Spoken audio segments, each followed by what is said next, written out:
تاریخ ابن خلکان میں رکن الدولہ بن بوئے کے حالات میں لکھا ہے کہ ایک مرتبہ اس کی کسی دشمن سے لڑائی ہوئی اور فریقین میں خوراک کی اس قدر تنگی ہوئی کہ دونوں نے اپنے اپنے جانوروں کو ذبح کرنا شروع کر دیا، اور رکن الدولہ کی حالت تو یہ ہو گئی کہ اگر اس کا بس چلتا تو شکست قبول کر لیتا۔ چنانچہ اس نے اپنے وزیر ابو الفضل بن الحمید سے مشورہ کیا کہ آیا جنگ جاری رکھی جائے، گریز کیا جائے۔ وزیر نے جواب دیا کہ اب کے لیے سوائے اللہ تعالیٰ کی ذات پاک کے اور کوئی جائے پناہ نہیں،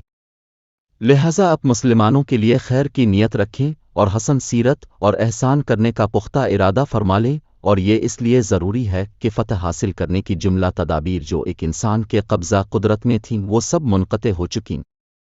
لہذا اگر ہم لڑائی سے جان بچا کر بھاگنے پر کمر باندھ لیں تو نتیجہ یہ ہوگا کہ دشمن ہمارا تعاقب کر کے ہم کو قتل کر دیں گے،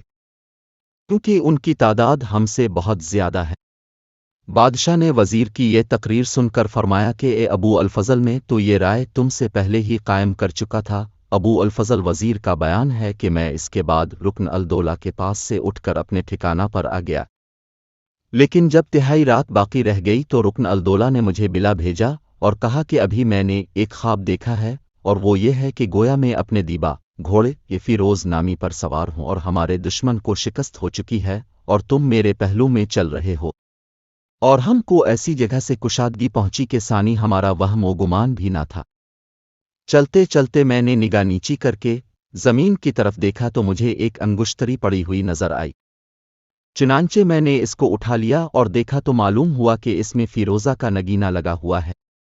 میں نے اس کو تبرک سمجھ کر اپنی انگلی میں پہن لیا اور اس کے بعد فوراً میری آنکھ کھل گئی۔ میری رائے میں اس خواب کی تعبیر یہ ہے کہ ہم کو انشاءاللہ فتح ہوگی، کیونکہ فیروزہ اور فتح دو مترادف الفاظ میں اور میرے گھوڑے کا نام بھی فیروز ہی ہے۔ وزیر ابو الفضل کا بیان ہے کہ ابھی کچھ ہی دیر ہوئی تھی کہ ہم کو یہ خوشخبری پہنچی کہ دشمن فرار ہو گئے اور اپنے ڈیرے خیمے سب چھوڑ کر بھاگ گئے۔ چنانچہ جب متواتر یہ خبریں آتی رہیں تو ہم کو دشمن کی ہزیمت کا یقین ہو گیا۔ بہرحال ہم کو دشمن کی شکست کے اسباب کی کوئی خبر نہ تھی، اس لیے ہم آگے بڑھے مگر اس خیال سے کہ ہمارے ساتھ کہیں کسی نے کوئی دھوکے نہ کیا ہو، اس لیے ہم نے احتیاط کا پہلو ہاتھ سے نہ چھوڑا اور میں احتیاطاً بادشاہ کے ایک جانب ہو گیا۔ بادشاہ اپنے گھوڑے فیروز پر سوار تھے۔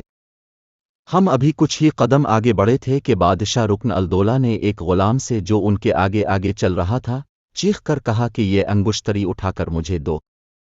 چنانچہ اس نے وہ انگشتری اٹھا کر بادشاہ کو دے دی۔ اس انگشتری میں ایک فیروزہ جڑا ہوا تھا۔ رکن الدولہ نے فوراً وہ انگشتری پہن لی اور کہنے لگا کہ میرے خواب کی تعبیر پوری ہو گئی، یہ وہی انگشتری ہے جو میں نے خواب میں دیکھی تھی۔ رکن الدولہ کا نام حسن ابو علی تھا، یہ ایک جلیل القدر اور باروب بادشاہ گزرا ہے۔ القبان، رے، ہمدان، آذر پورا عراق و نجم اس کی مملکات میں داخل تھے، اس کے علاوہ اور بہت سے ممالک اس نے فتح کر کے اپنی زوری محکوم سے کروا لیتے تھے، اور ان ممالک کے لیے اس نے کچھ قواعد و قوانین بھی مقرر کیے تھے۔ اس عظیم بادشاہ نے سال تک حکومت کی اور ماہ محرمے میں 52 سال میں وفات پائی۔